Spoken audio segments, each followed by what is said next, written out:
Welcome to KWFit. I'm Ken. This video is part of the Fit1Too workout program. Coming up next, I'm going to show you how to do the moves for Circuit 4 using a backpack.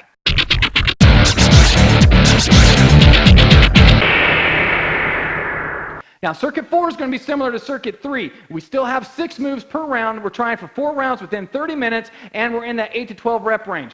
Now, make sure you have your workout guide with you so you can record your progress, and the next time you do this workout, you can try to improve, whether you're adding more reps, more rounds, more weight, but that way you get a little bit better every time you do the workout. Okay, let's get on with the moves.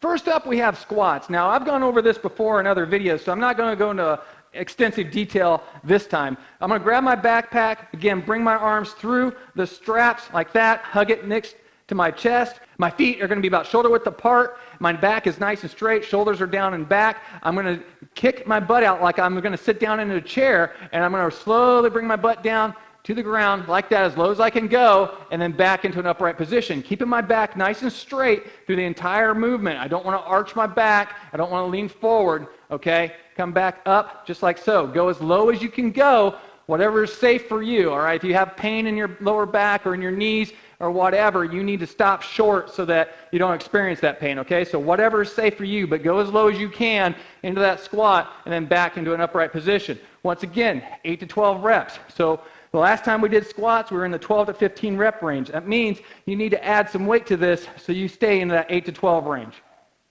Next up, we have front to side shoulder raises. I'm going to get into that lunge position. I'm going to work my right shoulder. So my left leg is going to come forward, right leg is going to be straight behind me, back is nice and straight, shoulders are down and back. I'm going to raise the bag up first to my front like this, arm is nice and straight, wrist is even with my shoulders. I'm going to come back down, and then I'm going to go out to the side, just like that. Now every time the arm comes up, we count a rep. So this would be rep 1, I'm going to come down, this would be rep 2, all right? 8 to 12 reps on either side. Make sure you start off with a light weight until you get used to the movement, and then increase it as you are able. Once I'm done with the right side, I'm going to switch over to the left, same thing. In that lunge position, I'm going to come forward with the weight and then out to the side. Nice and controlled.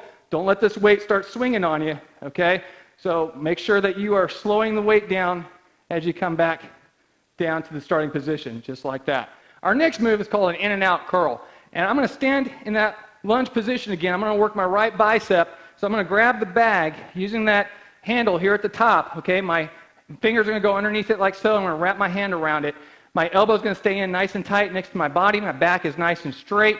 I'm going to bring my arm up like so and then back down. And for the next rep, I'm going to turn it out to the side like this and bring it up from the side and then back down. You're going to find that's a lot harder to do that rep out to the side than it is to do the rep that's out front. So once again, I'm going to go to the side, back down, controlling the weight on the way down, and then to the front. Now each movement is a rep. So that would have been 1, this would be 2, I'm going to bring it back down, and then this would be 3, I'll come back out to the side, this would be 4. Do this nice and controlled. If you go too fast, this bag is going to start swinging on you, and it's really going to throw you off. All right, once I'm done with the right side, I'm going to switch over to the left. Same setup. Right leg comes forward, knee is slightly bent, left leg is straight behind me, elbow stays tight next to the side, back is nice and straight. I'm going to come up to the front, bring that weight back down, out to the side, bring it up, and back down. Now we're going to do a move what's called a skull crusher, and this is really designed to work the backs of our arms, the triceps. To do this, I'm going to get into a sit-up position. I've already got my bag positioned behind me here. I'm going to come down. My knees are going to be bent. I'm going to rotate my hips back so that I can't get my hand between my lower back and the floor, okay? I want to make sure that I'm making contact there throughout this movement. I'm going to grab the bag behind my head, and I'm going to straighten my arms up. Now notice that when I bring my arms up, my arms are still angled backwards, okay? They're angled this way. I'm not bringing the bag up over my head. I'm keeping it slightly behind me. I'm going to bend my elbows till the bag touches the floor and then come back up again. All right, keeping my arms at a slight angle so that they're pointed behind my head, not over my head, not like this, okay? You should not be able to see the bottom of that bag when you're doing this. When I bring this up, I'm looking at this top part of the bag.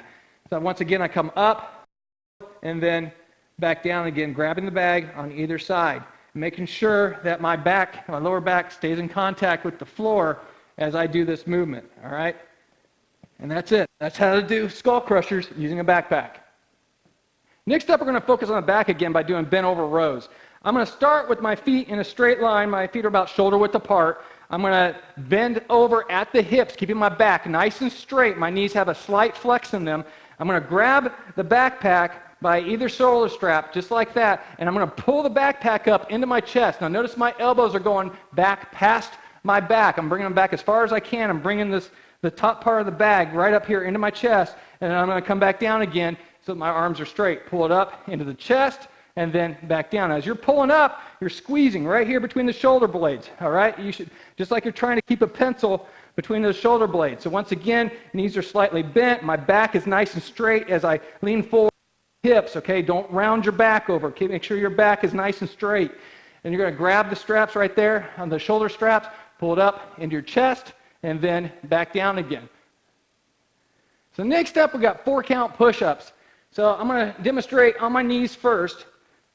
I'm going to just get into the normal push-up position. I'm going to count to 4 on the way down. I'm going to go 1, 2, 3, 4. When I get to the bottom of my rep, I'm going to come up fast. 1, 2, 3, 4, up fast. 1, 2, 3, 4, up fast. Once you can do this in the 8 to 12 rep range on your knees, you need to go onto your toes. Once again, 1, 2, 3, 4, up fast. 1, 2, 3, 4, up fast. Once you master it on your toes, you're going to grab that backpack, put some weight in it so you stay in that 8 to 12 rep range. Those are the moves you're going to need for circuit 4. Make sure you're tracking everything in that workout guide, and every time you do this workout, you try to improve just a little bit. Again, whether you're adding weight, you're adding more reps, or doing more rounds, but just try to improve every time you do the workout. Make sure you're eating right, get plenty of water, get plenty of sleep, and I'll see you next time. Good luck with the workout.